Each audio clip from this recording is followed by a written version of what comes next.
of Ireland. The Record Office opened here in 1867 as a modern state archive for Ireland. It consisted of this handsome administration block for the archival staff and the public who wanted to come and visit the records.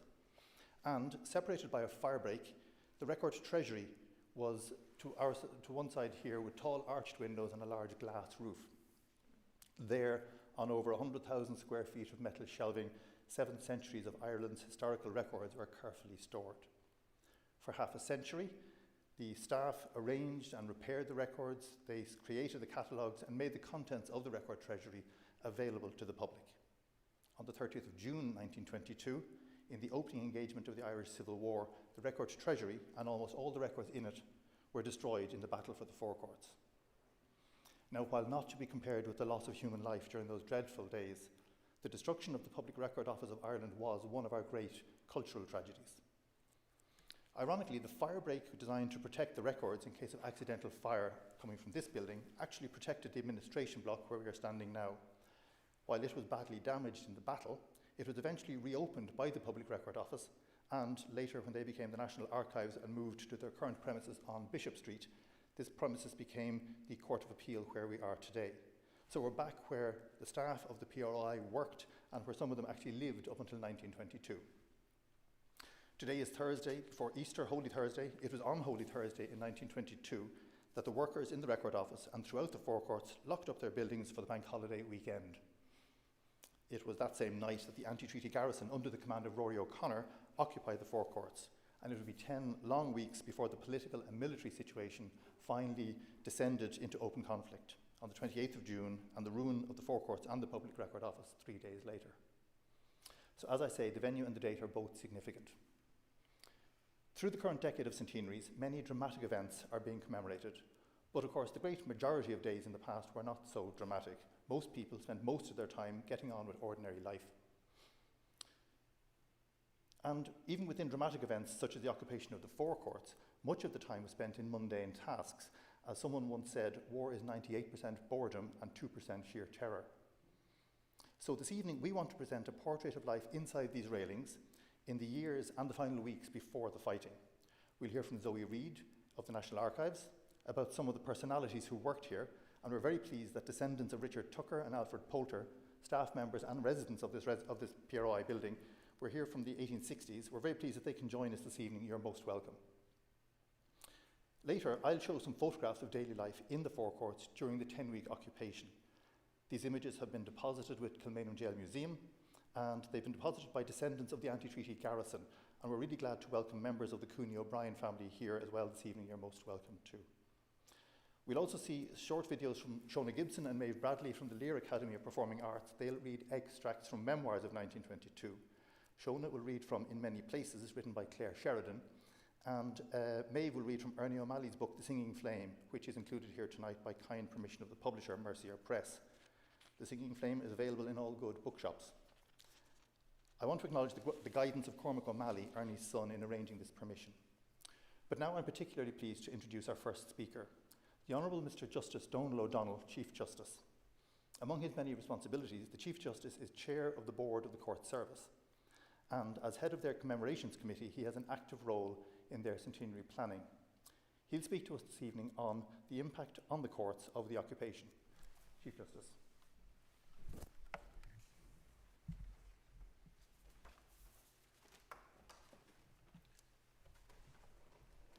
Thank you, Kieran. Good evening. My name is Donal O'Donnell and I'm the Chief Justice, and as a result it's my pleasure to welcome you here to this magnificent building which is now the Court of Appeal on the Four Courts complex. I am the 13th person to hold the office of Chief Justice of Ireland, and that means that the office can be traced back to the person you see on the right side of your screen, Hugh Kennedy, who in 1922 was the first Attorney General of the Provisional Government, and in 1924 became the first Chief Justice of the Irish Free State, and not to the man you see on the left-hand side of your screen, Sir Thomas Maloney, who in 1922 was clinging tenaciously to the title of the Lord Chief Justice of Ireland. And the difference between those two offices, and indeed the friction and tension between those two men, is a small part of the story that we start to tell this evening. I was called to the Bar of Ireland in 1982 and commenced practice in 1983. and so for almost 40 years I've been coming to work in these historic buildings. There is some old newsreel footage of the forecourts in the early part of the 20th century, and it is striking how similar the scenes are. Solicitors and barristers are milling around, clients and members of the public are coming in and out of the buildings. And if you looked at the court lists and the reports of the cases, you will see that there is still a high similarity of the type of disputes that were being heard. Disputes about land, about contracts, accidents, and what might be described as ordinary decent crime. So for all of its more than 200 years, the forecourts has seen history pass through it. Personal history, social history, and also a reflection of some of the major events of the time. On any given day in the courts, you might have seen a young Padraig Pearse challenging the conviction of a Donegal man for having his name in Irish on the side of his cart. Or you might have seen the dramatic and critical habeas corpus proceedings during the War of Independence.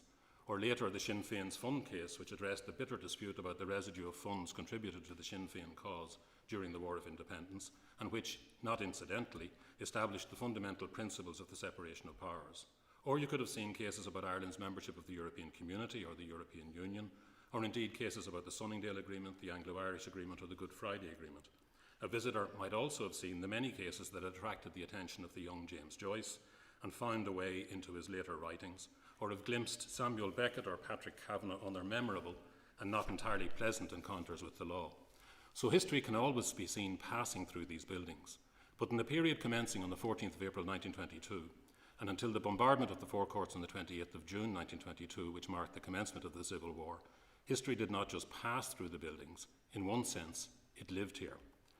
I thought I knew something about that period, and I was very happy, along with other members of the judiciary and with interested current and former members of the court service staff and practitioners, to become involved in the Decade of Centenaries Committee, which has organised a series of events in collaboration with others to mark some of the major events, and in particular the momentous period from 1922 and the establishment of an independent state to 1924, when a new and fully independent legal system was established by the Courts of Justice Act of that year.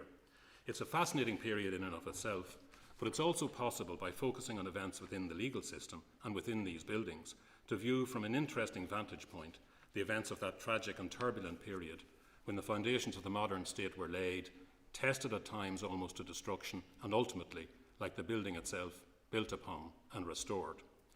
However, the beginning of wisdom is to know what you don't know, and I have now only realised how little I did know. I would like to thank, therefore, and very sincerely, Dr. Kieran Wallace and all in the Beyond 2022 project team, and thank them for the extraordinary work they have done in recreating the Public Records Office. I knew that the loss of the Public Records Office was regarded as the loss of a treasure trove of historic materials, but I had not realised until now how beautiful a building it was, with 5 stories of delicate shelving and glass, only completed in 1867 and regarded justly as one of the jewels of the Empire. I'd also like to thank Orla McBride and the team from the National Archives of Ireland, who have gathered such fascinating detail of the ordinary lives of people at the time. They have even trawled the personal ads of the Irish Times from 1906 and found among the advertisements seeking respectable Protestant women, total abstainers, to do some light housework, one advert for a girl wanted, 16, to assist in housework and take the baby out. The ad says to apply to the Tucker Records Office, Forecourts, morning, 9:30. I did not know until now that people had lived within the Forecourts complex, and the Tucker family, whose descendants are here today, lived on the top floor of this building. And I'd like to welcome them and all the members of families of people who worked in the Public Records Office and whose lives engaged with this complex. But these buildings were also occupied on a daily basis by lawyers and litigants going about their ordinary business. One of the things that has not changed much are the legal terms, and the 14th of April 1922 fell during the court vacation, as it does this year. The announcement by Rory O'Connor of the occupation of the Forecourts was a sign that perhaps that we were still in the phony war stage.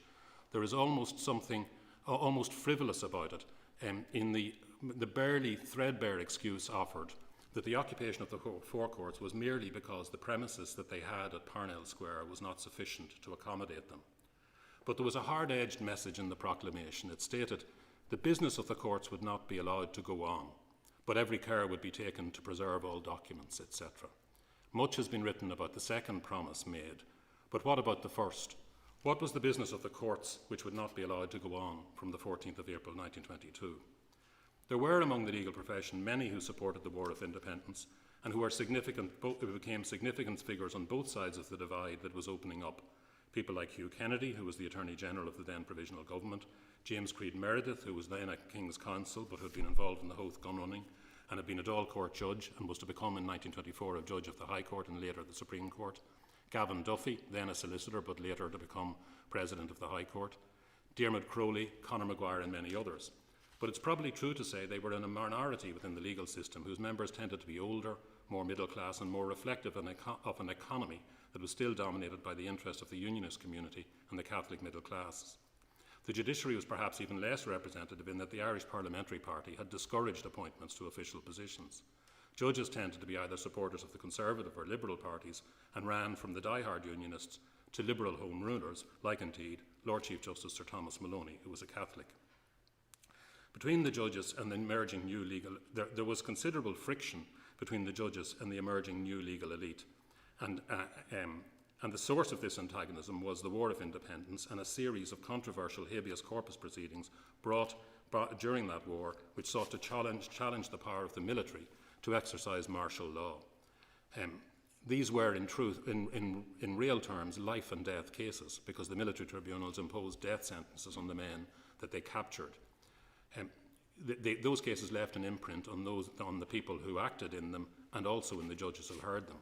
Hugh Kennedy wrote to W.T. Cosgrave about what he described as our evil experience with the bench in its past, which he said occupied a position as an enemy institution in the eyes of the people. Gavin Duffy, who strikes me as more measured in his utterances, still said, the war record of that judiciary is still branded upon the public memory. The judges, for their part, considered that they had risked becoming the victims of history for doing what they considered was their duty. The treaty is a short document, but it contained a specific provision in Article 10 dealing with the position of judges and other office holders, and provided that the government of the Irish Free State agreed to pay fair compensation to judges discharged or who retire in consequence of the change of government. The judges were perhaps understandably nervous about the vagueness of this provision and about the willingness or indeed capacity of the new Free State to honour the obligation, and were at this very time in 1922 actively lobbying the British government to underwrite that guarantee. In May of 1922, Sir Thomas Maloney told a British official that the judges were simply waiting to see whether the tide will turn or engulf us. The Lord Chancellor, Sir John Ross, in September 1922, described the judges as being in a state of great anxiety about what lay ahead and where they perceived widespread anarchy and Bolshevism. Court buildings are designed and constructed to give an impression of solidity and permanence. But the court system in Ireland in 1922 was particularly fragile. It had already experienced some severe shocks. The separate jurisdiction of Northern Ireland had been established in 1921 and a new court system established there. Many lawyers, including one judge, had gone north to take up positions either in the new judiciary or in the profession. This had a very significant knock-on effect on the work available in the courts in Dublin, since Belfast was the most important industrial and commercial centre on the island. At the same time, in the southern part of the country, there were in effect two parallel systems of justice, organised within the new state and officially endorsed. The Dáil Court system had been set up as a challenge to the existing legal system and was still in existence and now more active since the treaty. There must have been every chance, therefore, that when Rory O'Connor made his dramatic move to occupy the four courts, that the consequence might be that the whole fragile, ramshackle structure would come crashing down, with the consequent anarchy that some feared and others perhaps hoped for. A key event, therefore, was the response of both the Provisional Government and the judiciary. These external events forced them into a pragmatic, if somewhat unlikely, cooperation. The new government needed the courts, and the judges had decided that they should be loyal to the Free State for as long as that was possible. There was a meeting of the benches of King's Inns consisting of the senior judges and senior members of the bar. An announcement was issued by Sir Thomas Maloney, the Chief Justice. It referred to the dramatic events of the 14th of April in a very understated way. It said that the statement was being issued by Sir Thomas Maloney in consequence of the four courts not being available at the moment. The Minister for Foreign Affairs had, through Sir Thomas Maloney, requested the bencher of the King's Inns to allow the building of the King's Inns to be used. The law library would be moved to the library of the King's Inns. Land registry business would be transferred to the Registry of Deeds. Lunacy matters would be conducted in offices in Westmoreland Street, and wardship matters would be dealt with at the Chief Justice's own home residence at 35 Fitzwilliam Square. Probate matters would be dealt with by Mr. Justice Dodd, then a sprightly 80-year-old. There were significant funds lodged to the Accountant General of the Four Courts, through which periodic payments were made. Maloney's statement referred to this and to the fact that ordinary people were heavily dependent on the continued function of the system. He said, "The rich can look after themselves or get other people to look after them. The poor always suffer." The Accountant General's office was therefore transferred to the King's Inns and continued to make those payments, and the Record Office was transferred to Upper Merrion Street. In the event, it would be much more than a decade before the courts returned to the Four Courts. So the business of the courts did go on through a process which is or ought to be commonplace in courts every day. With a mixture of pragmatism and a sense of compromise, the legal system showed itself to be more resilient than many believed, and capable of accommodating itself to the new realities, even in the most dramatic circumstances, and forming something of a conciliatory bridge between the old regime and the new independent court system that was established in 1924. So that when the new judiciary was appointed in 1924, two members of the existing High Court, the Recorder of Dublin and Mr. Gerald Fitzgibbon, a prominent supporter of Southern Unionism, were all appointed to the superior courts.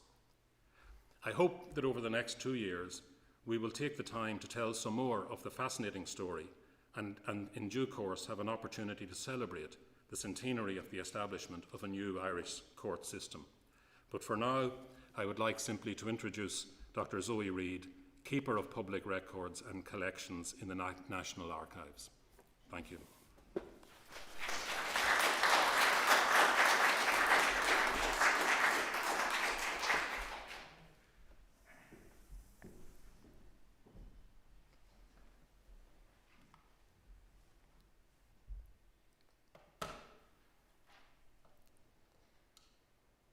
Good evening. It's my great pleasure to introduce to you this evening the staff of the Public Record Office of Ireland as found in the Mills album of 1914. In May 1914, James Mills retired as the Deputy Keeper of the Public Record Office of Ireland, essentially the operational head of the Irish Archives. When he retired, he was the last member of the original staff that had started in the office in the 1860s. Mills had joined the Public Record Office as a junior clerk in 1868 and progressed through promotions until he became Deputy Keeper in 1899. To mark his retirement and the high regard in which he was held, the staff presented him with an impressive photograph album. The volume starts with a 3-page handwritten dedication to Mills. Then presented throughout are autographed photographs of his colleagues, in order of seniority, and commissioned photographs of the staff posed on the front steps of the Record House. The album also contains 2 interior photographs, one of the magnificent Record Treasury and this one of the Public Search Room, the room that we're in now. Here we see the staff and researchers working. Behind the counter is D.H. Hart in the foreground and Herbert Wood on the far right. In the public area, there are 2 other members of staff, M.J. McHenry in the bowler hat and Timothy Kelly, one of the workmen. The events of 1922 make this album a unique record, as these are the only known photographs of the interior of the Public Record Office as a workplace. Unfortunately, James Mills passed away only a matter of months after he retired, and his sister gifted the album back to the Public Record Office in 1951. So let's meet the staff who, in their own words, had the pleasure and privilege of working with James Mills. Assistant Deputy Keeper to Mills in the last 2 years of his career was Michael Joseph McHenry. McHenry joined the Public Record Office as a Class 1 clerk after sitting the Civil Service examination in 1882. During the course of his career, he learned about paleography and historical records. He was responsible for the Calendar of Christchurch Deeds and the Calendar of Pipe Rolls, both of which were published as appendices to Deputy Keepers' reports.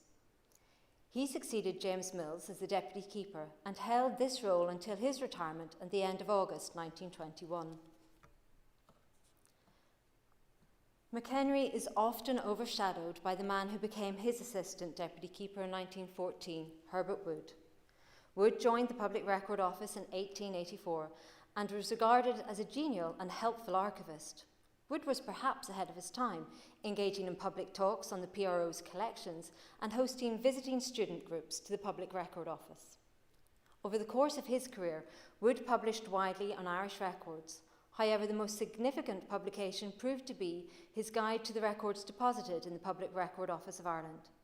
It finally made it to print in 1919 after various delays. On the retirement of McHenry, Herbert Wood became the next deputy keeper. It was Wood who, along with Hugh Kennedy of the Law Society, were amongst the first to view the Four Courts complex and the destruction of the Public Record Office on the 2nd of July. He described in his personal account what he found and how the remains of the treasury contents were some rolls with their membranes glued together by the heat. Wood retired at the age of 63 the following year. The next portraits in the album are of the Class 1 staff, a group of educated gentlemen, archivists and historians of their days. In the top on the left is James F. Morrissey. It's Morrissey who's my personal hero of the staff. It was Morrissey who led the operation to remove the documents and archives from amongst the rubble of the destroyed Public Record Office. On Wood's retirement in 1923, it was Morrissey who was the next deputy keeper of the office. And in his 55th report, he details the aftermath of the destruction and how he led the staff through the recovery operation. The office was under his careful guidance until he retired in 1944. Beside him is David Alfred Chart, born in India in 1878. He joined the State Paper Office in 1906, and in 1912 he crossed the river to join the staff of the Public Record Office at the Four Courts as Inspector of Historical Manuscripts. His experience in both offices gave Chart a thorough grounding in the operations of a state archive. Following the establishment of Northern Ireland in May 1921, Chart began seeking a transfer across the new border. Within a few months, Chart was on loan from Dublin to the Northern Ireland Ministry of Finance, his transfer becoming permanent on the 21st of April 1922. The letter confirming his transfer came from the Public Record Office of Ireland at the address of Upper Merrion Street, Dublin, as this is where the office had relocated to during the occupation. Chart became the first deputy keeper of the Public Record Office of Northern Ireland, retiring in 1950. Bottom left is Harold Thorpe, a Quaker who enlisted in the Royal Medical Army Corps in 1915, was commended in 1917, but was unfortunately killed in 1918. And on the bottom right is T.J. Morrissey. He was a senior assistant keeper in 1922 before he was seconded to the Ministry of Education. I think it's worth noting here that the higher staff and the Class 1 staff must have donated the photographs of themselves for the album. As you can see, there are a variety of different poses, styles of attire, and photographic types. Here on the top right, we have T. Harvey, who is 28 years old and living with his family in Rathmines. On the bottom left is Albert Edward Langman, an Englishman who lodged at an address in Leicester Square, Rathmines, and retired from the Public Record Office in March 1923. And on the bottom right, we have Charles McGarry, proudly seated in his graduation robes. He was married to Daisy, and they were parents to Alice and Mary, and lived at 124 Brock Road, Blackrock. The next slides were obviously commissioned. These group photographs of the staff, arranged by the role that they had, standing together on the front steps of the Record House, are a true insight into the men that worked in the office at the time. So who are they? Well, here we meet 5 supplementary clerks. In the back row, with his hands in his pockets and displaying his fine watch chain, is Francis Owens, who lived with his wife Josephine and her elderly parents at 52 Belgrave Square in Rathmines. Standing beside him is George William Schumacher, born in Kings County, Offaly. In this photograph in 1914, he was 23 years old. The reduced capacity of the office to carry out its functions due to the occupation of the anti-treaty forces saw Schumacher transferred to the Government of Northern Ireland by the May of 1922. Next on the steps is J.P. Walker Jr. He lived with his family in Upper Mount Pleasant Avenue in Rathmines. He was 22 years old when he posed with his colleagues for this photograph. After the destruction of the Public Record Office, he was lent to the Ministry of Finance in the September of 1922. And if you look closely in the front window on the left, you can see his father, John Walker Sr. looking out, keeping an eye on things. And the final gentleman in the back row is Edward Heatley, a Limerick man in the 1911 census, he's listed as a 21-year-old civil servant residing in a boarding house with other young civil servants on Wood Quay, just across the Liffey from the Four Courts complex. He also transferred to the Government of Northern Ireland in May 1922. In the front row on the left, we have James L.J. Hughes. A year after this photograph in 1915, when he was 28, he enlisted with the South Irish Horse Battalion. So how do we know the names of all the staff? Well, somebody with very clear and neat handwriting annotated each of the photographs in pencil. I suspect it was Herbert Woods, but I've not managed to confirm that yet. Regardless of who it was, I am very grateful to them for their time and their careful attention to detail. The gentlemen in this photograph have eluded me somewhat, but I've other sources to investigate and further research to do. In time for today's presentation, I can tell you that in the back row beside the pillar is James Fleming, a Kilkenny man who was married to Kathleen and father to Eileen and little Kathleen. Amongst the men standing in the front row is 39-year-old Joseph MacDonald, who lived on Merchants Quay, only a short 5-minute walk away from work.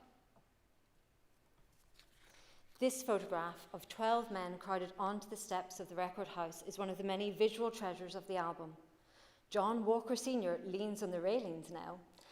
He was noted as being the office keeper and messenger, and the way he positioned himself in the front window whilst 3 other photographs were being taken, we get the impression that 57-year-old Mr. Walker was a member of staff who knew everything that was going on. Standing beside him on the top steps is George Blake, who lived with his sister in her family home in Rugby Villas in Rathmines. In the centre of the steps is John J. Tucker Sr. Directly behind him is his son, John J. Tucker Jr., but more of the Tucker family in a minute.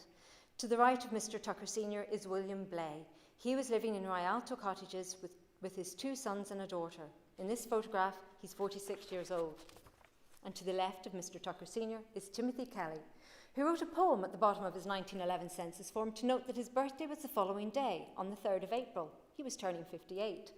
A father of 4, he lived with his family in Kilmainham. He also managed to get into more than one photograph in the album, as we've already seen him in that photograph of the public search room. At the front, on the left-hand side of the steps, we have J.J. O'Toole. He lived with his mother at his uncle's house on the east side of Mountjoy Square, and in February 1922, he was lent to the Constitution Committee at the request of its vice-chairman, Darrell Figgis. Once that committee concluded its work, he transferred and became a clerk of the Dáil in 1923. Standing beside O'Toole is William Hugh Lewis, a Welsh Methodist who shared his house with his sister and her daughter in Clontarf. It's easier to imagine him getting the Clontarf tram to Nelson's Pillar and walking the short distance down to the Four Courts complex each day. The young gentleman in the front is Vincent Judge, the boy learner. Well, we all have to start somewhere. On the right, leaning against the pillars, is the dashing James Otley Nicholson, who is married to Ida, a reserve private in the Irish Guards. He was called up in 1915 and requested to leave the office, although this meant a reduction of staff. During his war years, he was promoted to the rank of acting sergeant, was wounded, recovered, and rejoined his regiment in 1916. All this noted by his colleagues who were concerned for his well-being in the 48th Deputy Keeper's report. And standing beside him on the far right is Frank Webster, the middle son born to English parents in Dublin. He was 28 years old in 1914. The 7 workmen who stand tall as they pose for this photograph on the front steps. And here we have Mr. Walker Sr. is still in the window, keeping a watchful eye on things. However, our eye is drawn to Patrick Owens, the 65-year-old labourer who stands behind the right side pillar on the top steps. On the far left, in the front, is a man 40 years his junior, James Piggott, who is listed as a search clerk in the Record Office in the 1911 census.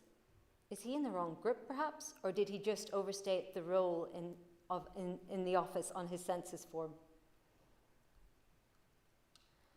We've met the Walkers, senior and junior, but perhaps the most well-known family with connections to the PRO are the Tuckers, who not only worked but lived in the office.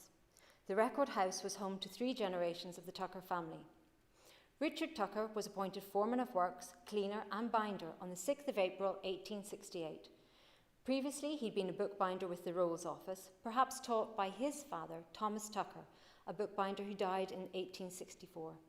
Richard Tucker's extensive knowledge of binding and skills to repair damaged documents allowed him to confidently argue for an increase of his weekly salary. He accepted the position for 35 shillings a week and the offer of on-site accommodation. Having joined the PRO staff in November 1879 as a searcher, his son John Joseph Tucker, who we see here, succeeded his father to become foreman searcher in November 1894. The 1911 census tells us that in the PRO, John Tucker was living with his wife, 5 sons and a servant. Here, 8 people occupied 6 rooms, which made it the largest occupied dwelling in the forecourt yard. And as we saw in the photograph of the searchers, 22-year-old John Tucker Jr. also worked in the Public Record Office. Here the Tuckers resided, suffering only minor disruption to their lives in 1916, although they did, when the office was also taken over during the Easter Rising, although they did submit a claim to the Property Losses Ireland Committee. The claim includes details of personal property destroyed or looted from their quarters. An award of £37 was recommended by the assessor. They put in for 56. Amongst the objects claimed for were a gold Waltham watch, a gold double watch chain and an opera glass, 8 boxes of cigars valued at £4 each, and 10 boxes of cigarellos valued at 8 shillings were also claimed for. The lives of the Tucker family were changed significantly by the anti-treaty forces 100 years ago on the 13th of April 1922. Although they were allowed to stay on site until the end of April, they lost their home and their place of work when the building was destroyed on the 30th of June. John Tucker Sr. retired in May 1923, aged 62. He had served 43 years with the Public Record Office. So I hope you have enjoyed meeting the men who lived and worked inside the railings and within this magnificent archive. Thank you.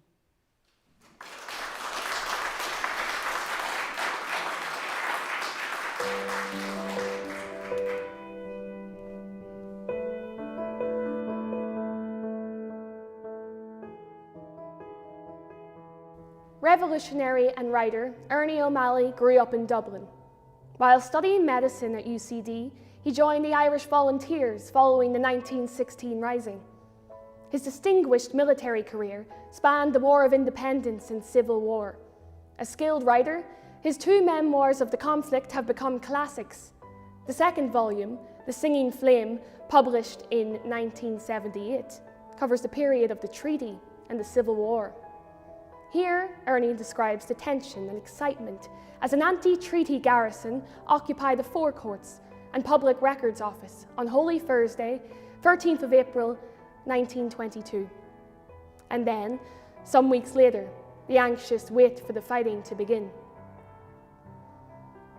Liam Mellows said, "We're going to take over the forecourts tonight. We're going to have a decent headquarters at last." "It's a huge series of buildings, Liam," I said. "They will attempt to clean us out tomorrow." Approaching midnight, we walked along the footpath near the river, through dimly lighted streets. As we approached the courts, the heavy, massive buildings took blurred shapes in the darkness. The dome could be seen faintly against the sky. We leaned against the parapet, opposite the main gates.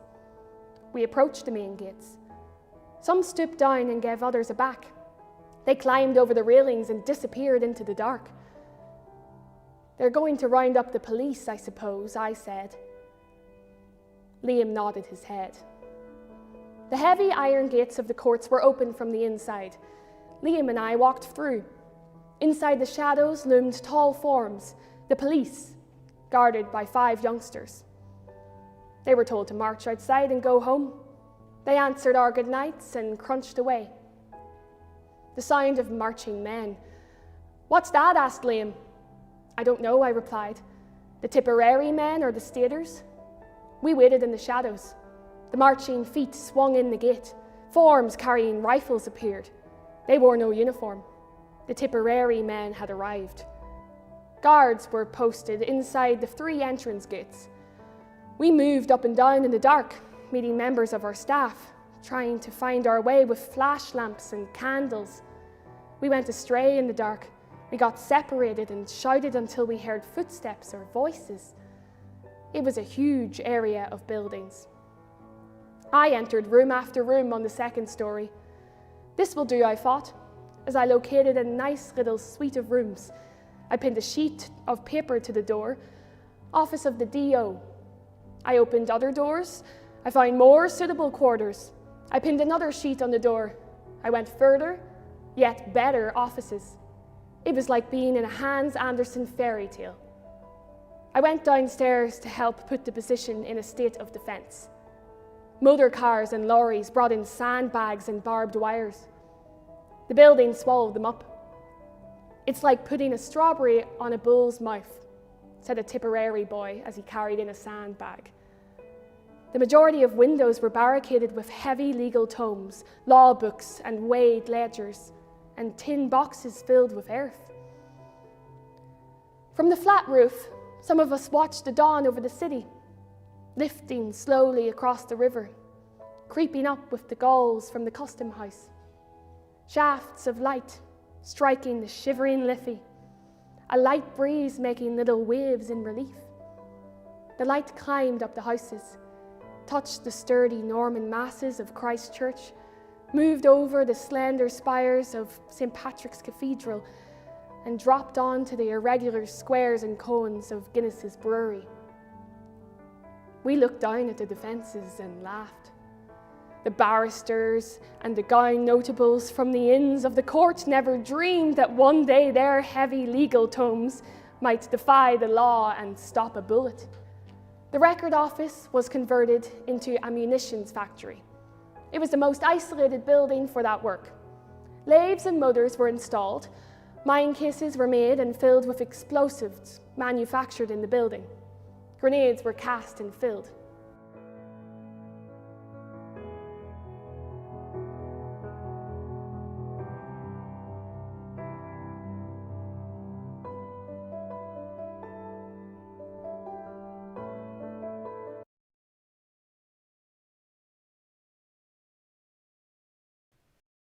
So what I want to talk to you about now, is not a detailed look at the history or the politics leading up to the Civil War, but more to give you a flavour or a portrait of life inside these railings during the occupation. If you want a detailed understanding of the period just before the battle and the battle itself, I'd recommend Michael Fewer's book, The Battle of the Four Courts, published in recent years, and I've leaned heavily on that for this presentation. I'm also using extensively the photographs of Ethna O'Brien McKeown, and she's very generously allowed me to use her family photographs in this presentation. These are deposited with the Kilmainham Jail Museum, so I'm grateful to the museum as well. What you see on screen is a notice pinned up by the staff of the Public Record Office of Ireland announcing the closure for Easter and the intended reopening on the 19th instant, the 19th of April 1922. But as we know now, that was not to be. That was the start of a 10-week occupation, followed by many years of reconstruction and then decades of archival reconstruction, which is the work that I'm normally involved in. But what about the people who lived around the Four Courts and in the city, the streets around it? The press reports are interesting. They talk about military movements waking people up by night, the sound of trucks and soldiers moving around in the nighttime. But the public were not alarmed. The newspaper reports say that there was nothing sensational, and indeed, as this was a bank holiday weekend, it seemed more important to reflect on the drizzly grey weather, and the public seemed more disrupted by a traffic accident at Westmoreland Street. So maybe not an immediate moment of tension, let's say, as the occupation takes place for Dubliners. But inside the building, the occupying force, as we heard Ernie describe there, they filled the space and they tried to fill up all the opening apertures around in a defensive mode.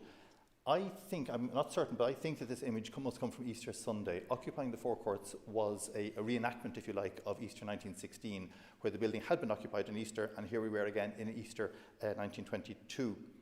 The photograph you see here is taken from across the river. The garrisoned tiny little figures are gathered on the parapet and the tricolour is hoisted.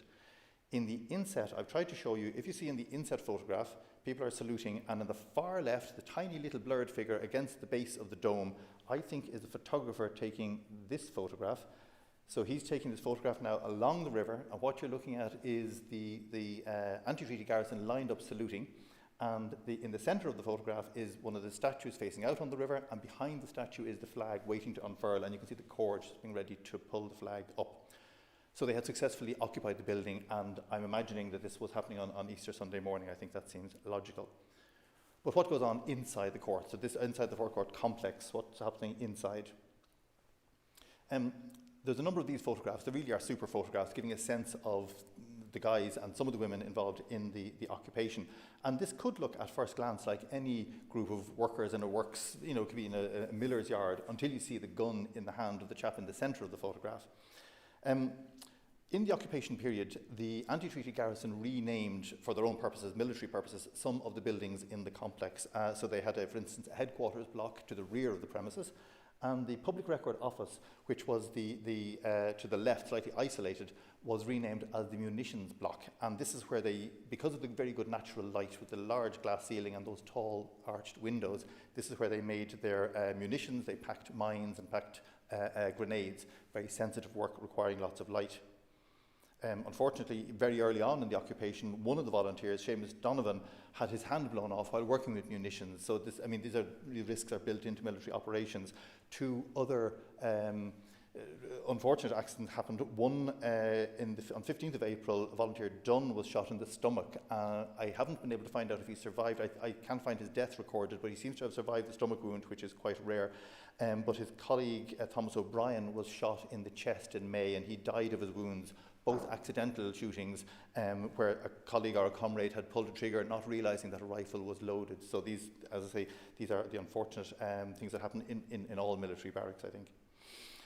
But within the barracks, there's lots of these photographs within the barracks, within the court complex, which was effectively a military barracks and HQ at this stage. There were 150 men and some women who had to be fed and watered and catered for. And so parties were sent out, raiding parties were sent out to get supplies in places like Kennedy's Bakery, Donnelly's Bacon Factory. Providers of cigarettes, providers of the fish markets were also approached for fish. The foodstuffs were taken, and the suppliers were given a receipt made out by the Irish Republic. The food was then prepared in a canteen in the central hall of the forecourts premises under the dome, and this is where the troops gathered for their daily meals.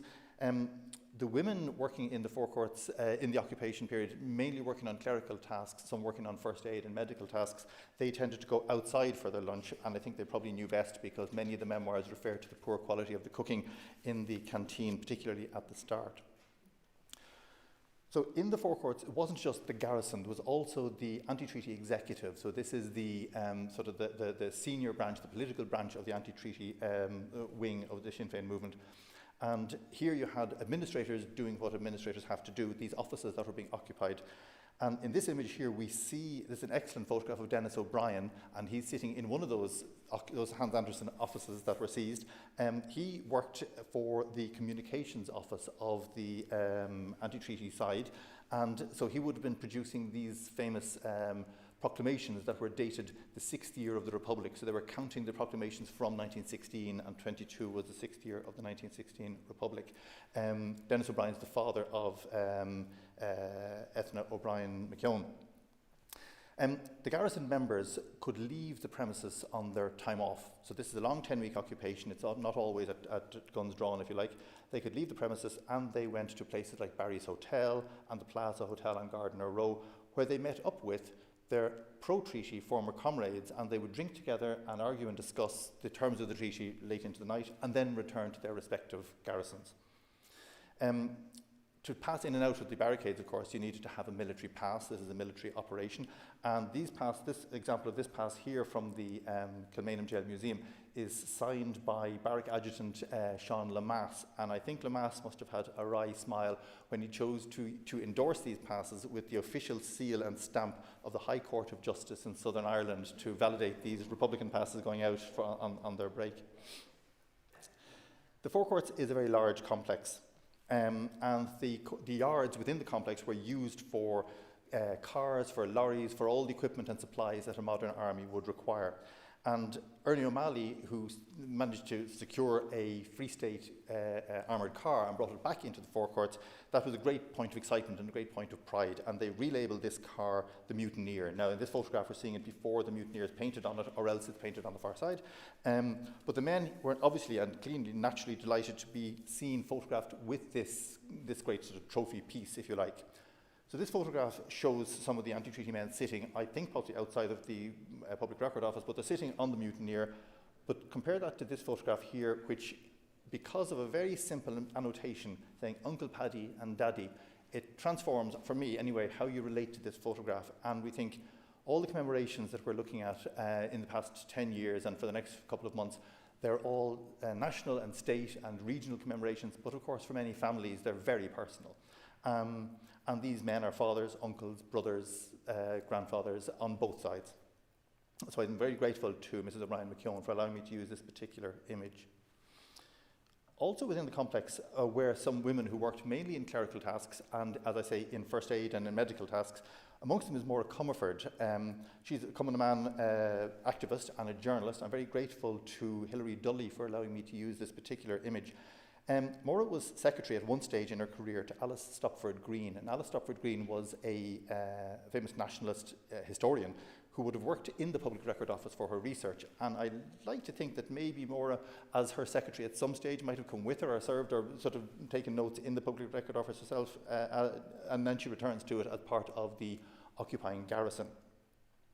Her colleague in the garrison was Una Daly. She was secretary to Liam Mellows, and Una Daly believed that she herself was the first woman to enter the complex.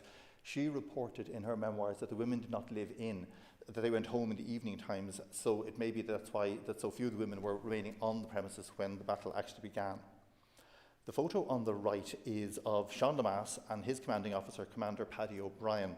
And Todd Andrews recalled in his memoir that Lamass was extremely smartly dressed by any guerrilla standards, and I think you'll agree he looks very dapper there. But in fairness, so does Paddy O'Brien look very dapper too, considering they're in a military operation. Both of them are very well turned out. In the city around, this went on for 10 weeks, this occupation, so normality tries to impinge itself all the time, I think. It's part of life.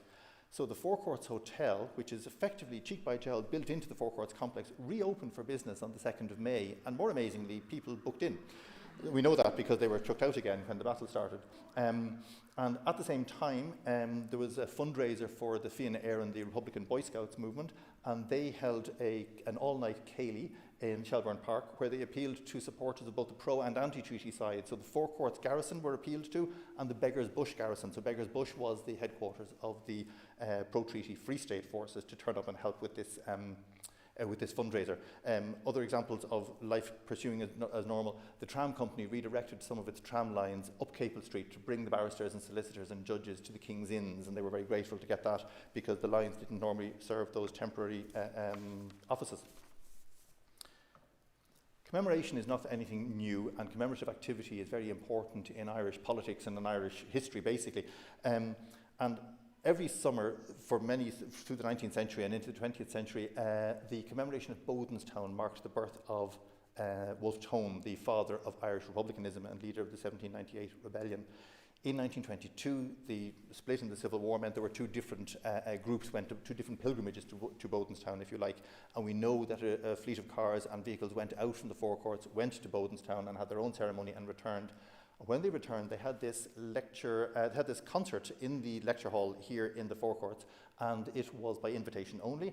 And in his recollections of the concert, Todd Andrews recalls that there was a sense of approaching doom. By this stage, the political tension was rising, so there was a sense of doom. It wasn't a particularly jolly concert affair.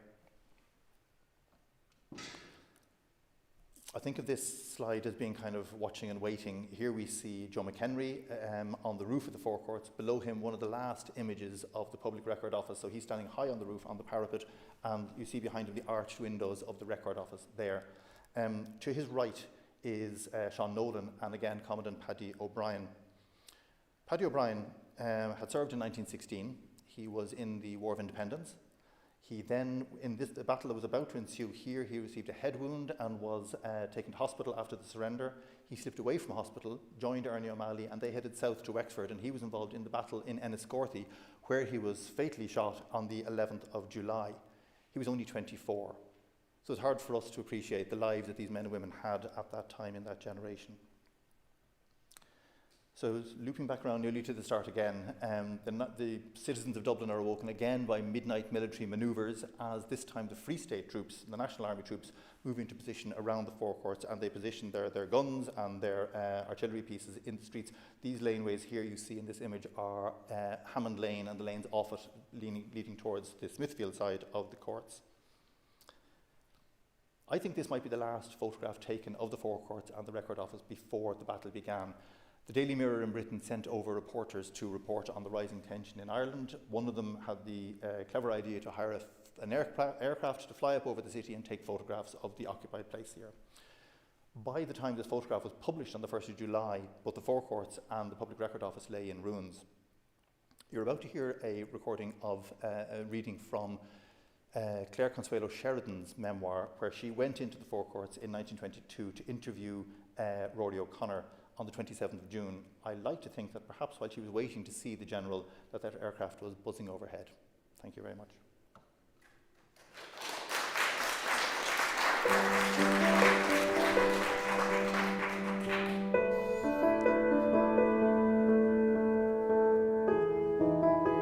Claire Consuelo Sheridan was the daughter of an Anglo-Irish father and an American mother. Raised mainly in England, her education involved private governesses, a Paris convent school, and a German finishing school. But she treasured her informal education in the countryside around the family estate in Inishannon, County Cork. She was a sculptor and a journalist, and it was her journalism which brought her to Dublin in June 1922. Through her cousin Winston Churchill, she made connections with political leaders on both sides of the treaty split. Claire was determined to get an interview with the anti-treaty leader Rory O'Connor inside the occupied four courts. Her book, In Many Places, published the following year, describes the encounter.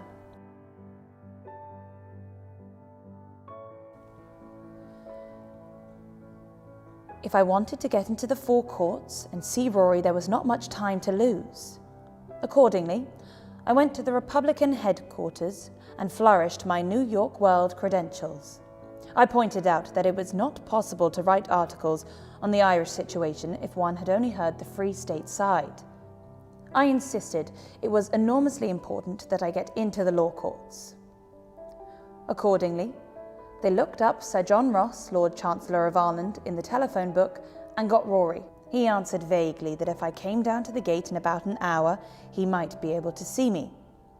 I was there in an hour, handed my letter of introduction through the bars, and said I had an appointment with the General, and that, moreover, he had promised not to keep me standing half an hour outside. On this, the gate was unlocked. I was given a chair and allowed to wait in the courtyard. The place swarmed with very young boys, some as young as 15. They had no uniforms but were heavily armed. Cartridge belts over serge suits seemed the dominant note.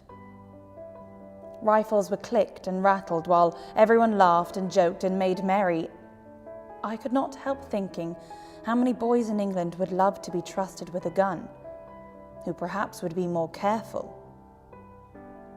It seemed as though the whole college of boys were being allowed to play with loaded rifles. Synge's Playboy of the Western World is no longer allowed to be acted in Dublin.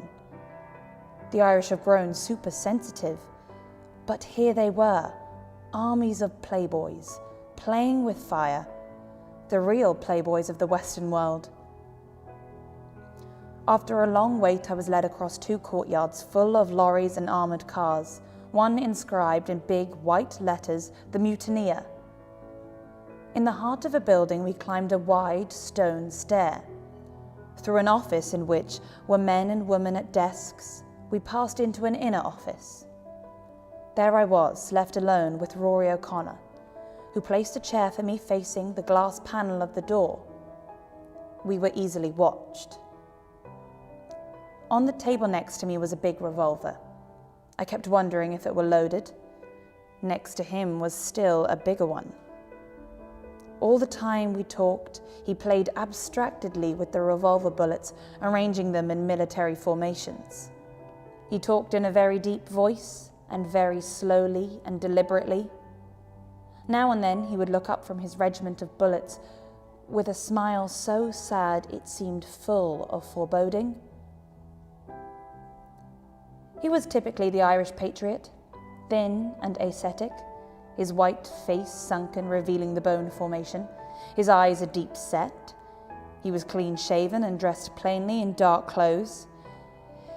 His speech was that of a scholarly man, and he seemed imbued with the spirituality of a fanatic. He said, "I would rather see us back in Westminster under protest than part of the British Empire by voluntary consent," and added later, "Irishmen will walk into English jails with their heads high, but they never can hold their heads high as subjects of a British colony." He claimed the Irish had the British morally beaten at the time of the truce, and that Lloyd George could have been forced into treating with De Valera if Michael Collins had not accepted what he did. But the treaty making Ireland a free state had lost them their strategic position and everything Ireland fought for. I asked him if his love of Ireland was a hatred of England. He turned on me that enigmatic smile. No, it's not a hatred of England." And after a pause, he said, "Collins is not a leader. I know Collins. We have fought together. One gets to know a fellow pretty well under those conditions. Collins is not a leader, he is an opportunist. He is also a bully." Here he broke off to explain that he did not use the word bully in a derogatory sense. On the contrary, he thought it very useful and sometimes very important to be a bully. He said that if England's reason for not granting Ireland her freedom was a fear of Ireland's enmity in case of war, this was unfounded. If Ireland were a republic, she would be a friendly neighbour. But so long as Ireland is forcibly attached, Ireland will be a menace. I asked if he believed he could make a successful republic if he had it in his hands. "Yes," he replied. "I don't see why a republic shouldn't easily be a success. I don't dream of an Ireland smoking with chimney stacks. I don't think factories bring conditions of happiness. But we could be a very prosperous rural people and could afford to buy what ships we need for our export." At that moment the telephone rang, and from what I could make sense of the one-sided conversation, he must have been answering a press representative. No, it is not customary for us to answer speeches of British ministers. They may say what they like, it makes no difference. What is that? They're going to blow us out of here. Just say that when they come, we are ready for them. And he rang off. I said, "Surely you will not stay here. They will blow the walls off and the roof down on your head. You haven't an earthly chance." He shrugged his shoulders with a kind of fatalistic indifference. "Then I'll go down in the ruins or in the flames." When we said goodbye, we looked at one another intently, but did not speak our thoughts. I imagined I was shaking hands with a man about to die. Alone, I made my way back across the courtyards to the gate. A ragged crowd, as in a French revolutionary film, were gazing through the bars. They made way for me to pass out and watched me wonderingly as I walked along the quays by the Liffey. Glancing back over my shoulders at the beautiful building with its central copper dome and its defiant, sandbagged windows, they seemed a heroic little band of rebels in the midst of a world of opposition.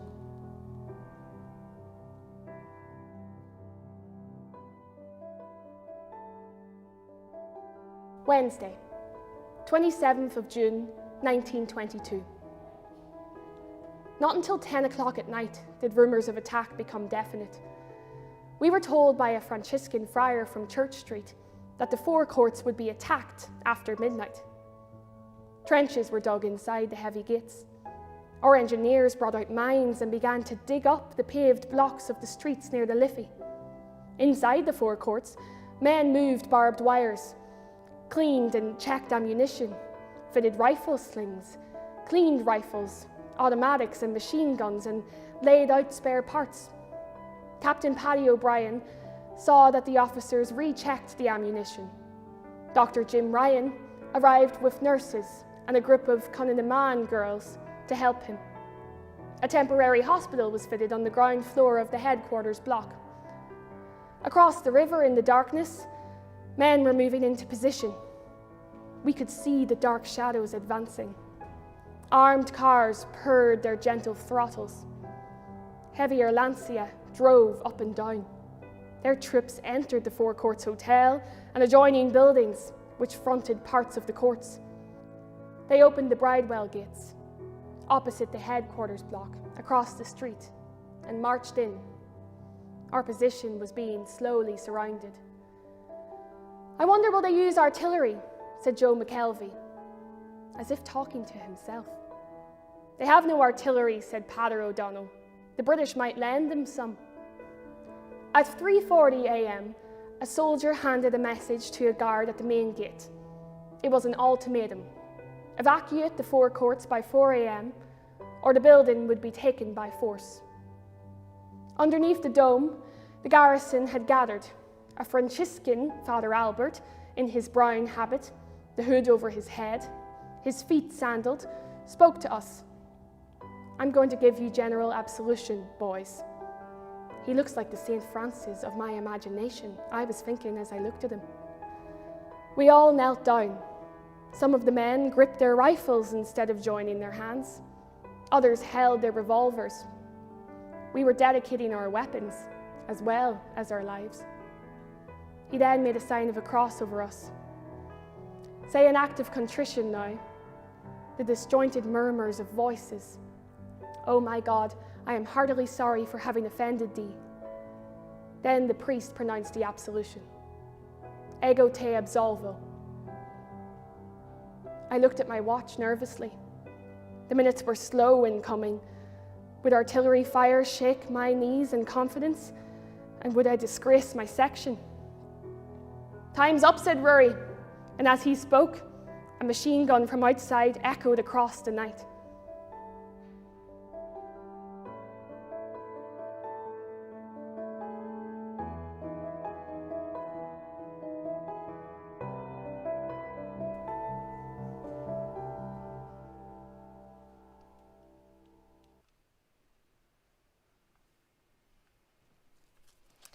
Good evening, everyone. My name is Maura Howe. I'm the Head of Communications and the Office of the CEO with the Court Service. And before we bring the event this evening to a close, we wanted to share with you the programme of commemorations planned for the coming months. As we're aware, some of the events of 1922 were very divisive in nature and led to the formation of the country we know today. The commemorative events of 2022 are very collaborative in nature. In the Court Service, we are privileged to be a participating institution as part of the Beyond 2022 project. And this, our first joint event with the Beyond 2022 and the National Archives of Ireland, is just the start. Together, we have developed a coordinated approach to the commemorations, focusing very much on the stories of the people and the buildings, and I'm delighted to confirm this evening the programme of events as follows. Our commemorations will start in earnest with our Four Courts 100 lecture series from the 29th of April, with a lecture from the Honourable Justice Hogan on the topic of the Count Plunkett habeas corpus applications and the end of the Dáil Supreme Court. This will be followed by a joint event with the National Archives on the 12th of May with the Honourable Mr Justice Hedigan and a panel of speakers discussing the National Archives, the memory of a nation. Over May, June and July, another 4 exciting lectures are planned to take place in the forecourts and online, all free to the public.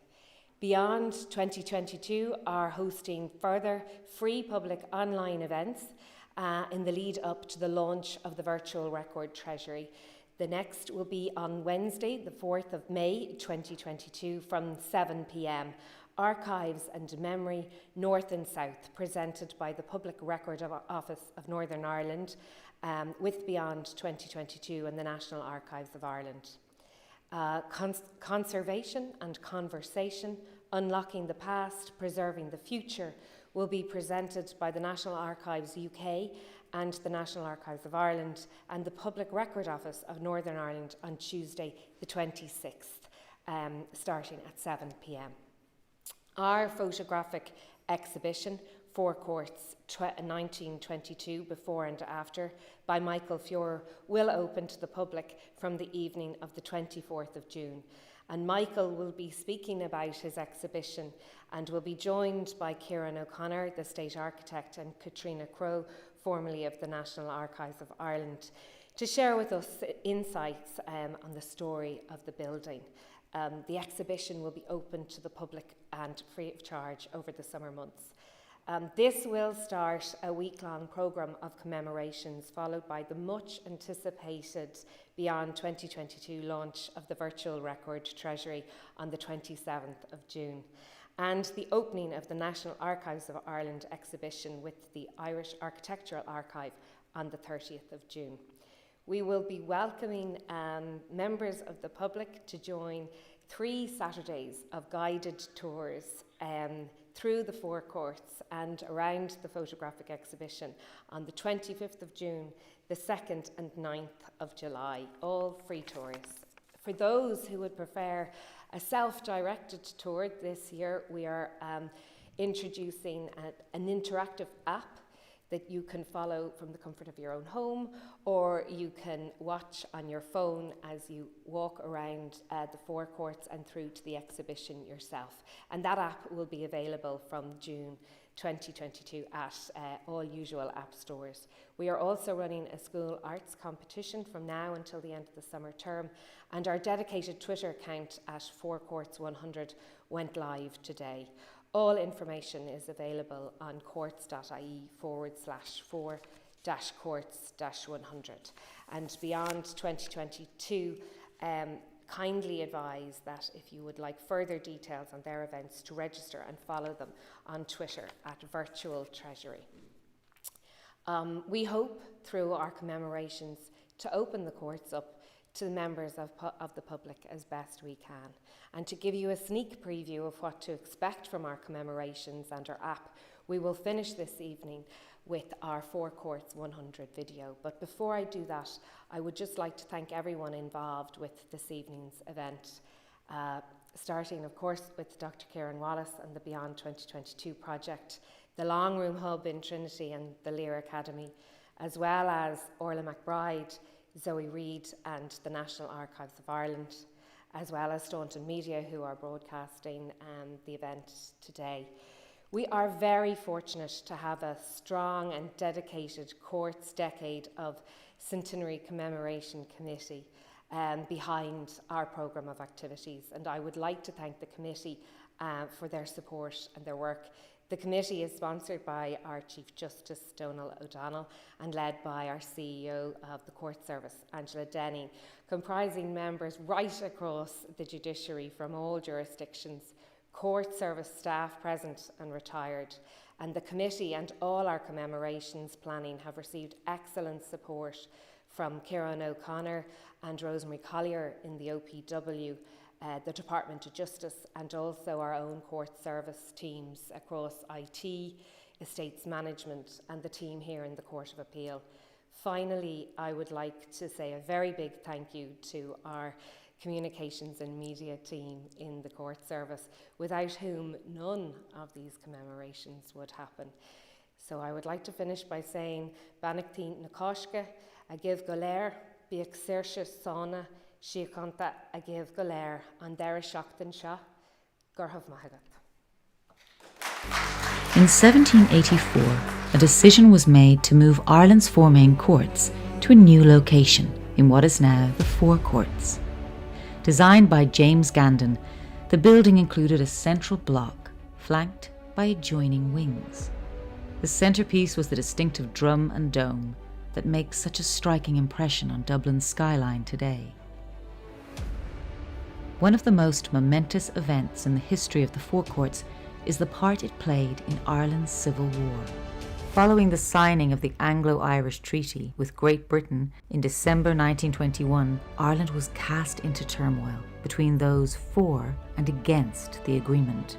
In a provocative act, the anti-treaty IRA occupied the Four Courts, where they established their own national headquarters. On the 28th of June 1922, the pro-treaty National Army surrounded the courts complex, culminating in 3 days of intense shelling and bombardment. To minimize disruption to the legal system during the occupation, other venues throughout the city were used. In the aftermath of the battle between both treaty factions, the Four Courts complex suffered extensive damage. Scattered amongst the rubble were centuries' worth of precious public archives belonging to the Public Records Office that was destroyed by fire. The rebuilding of the Four Courts was spearheaded by architect T.J. Byrne. When it reopened in October 1931, Byrne modernized the interior of the buildings for the requirements of 20th century use. In more recent times, the functions of the Four Courts have moved well beyond its physical location. Court cases and hearings can now be administered remotely, and from the ruins of the Public Records Office, a virtual recreation has emerged.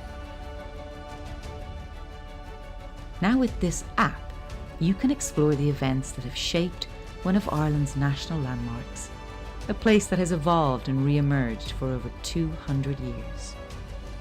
Whether you're visiting the Four Courts site itself or want to discover more about Irish history, this app provides you with a wealth of information in a user-friendly way. It's the perfect interactive guide